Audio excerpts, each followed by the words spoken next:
Luciano De Crescenzo, Storia della filosofia greca, volume secondo, da Socrate in poi.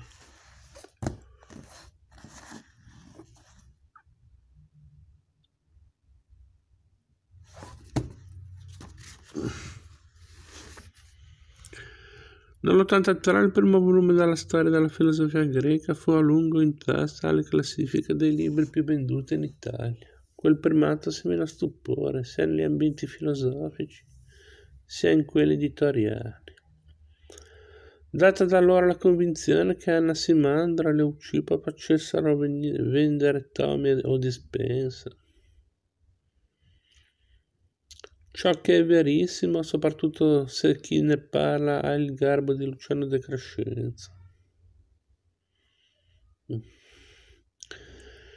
Chi apre questo secondo volume ritroverà intatta la grazia che sedusse i numerosissimi lettori del primo. Là si parlava dei presocratici, qui si parla della filosofia greca successiva fino a Plotino.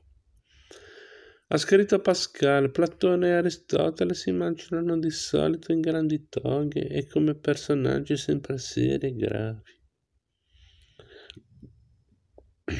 Invece erano uomini urbani che ridevano come gli altri con i loro amici.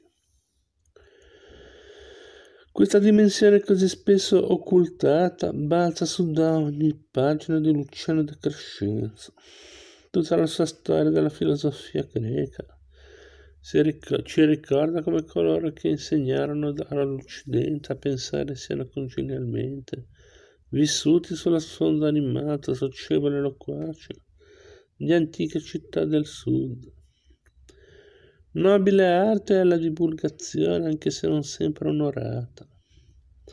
Con la sua prosa leggera e ridente, da grande divulgatore, De Crescenzo trascina i suoi lettori nella cella dove Socrate sta per morire o fra le vertiginose architetture intellettuali della Repubblica e del Simposio di Platone. Da Socrate in poi la filosofia ha affrontato quei fondamentali problemi dell'uomo che sono ancora nostri. Nessuno saprebbe accompagnarci sino alla loro soglia severa, conversando e intrattenendoci con la simpatia e con l'irresistibile amabilità di Luciano De Crescenzo.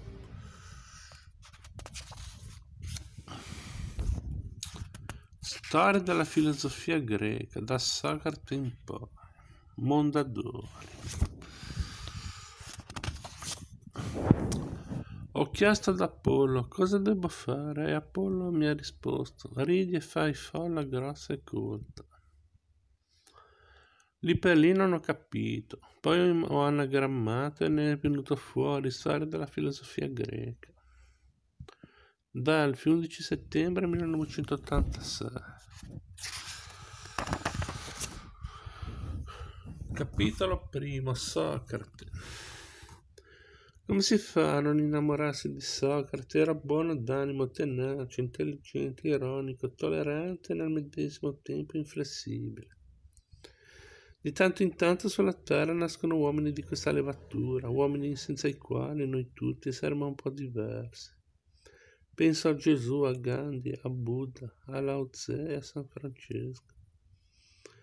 C'è qualcosa però che distingue Socrate da tutti gli altri ed è la sua normalità di uomo. Infatti, mentre per i grandi che ho appena nominato c'è sempre il sospetto che un pizzico di esaltazione abbia contribuito a tanta eccezionalità, per Socrate non esistono dubbi. Il filosofo ateniese era una persona estremamente semplice. Un uomo che non lanciava programmi di redenzione e che non pretendeva di trascinarsi dietro a tormidi seguaci. Tanto per dirne una, aveva anche l'abitudine del tutto inconsueta nel giro dei profeti di frequentare i banchetti, di bere e se ne capitava l'occasione di fare l'amore con un'etera. Non avendo mai scritto nulla, Socrate è sempre stato un problema per gli storici della filosofia. Chi era veramente? Quali erano le sue idee?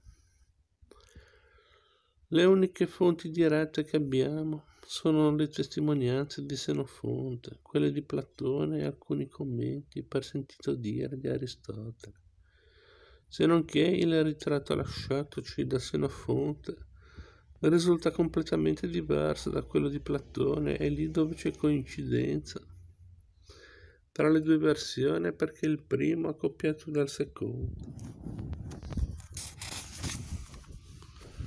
Per quanto poi riguarda Aristotele, permangono fondati dubbi sulla sua obiettività.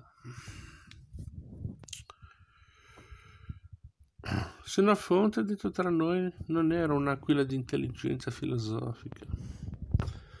Al massimo possiamo definirlo un generale di bell'aspetto e un buon memorialista. Da giovanotto aveva frequentato la dolce vita di Atene, simposi, palestre, gare giniche, eccetera, finché un bel giorno incontra Socrate in un vicolo stretto.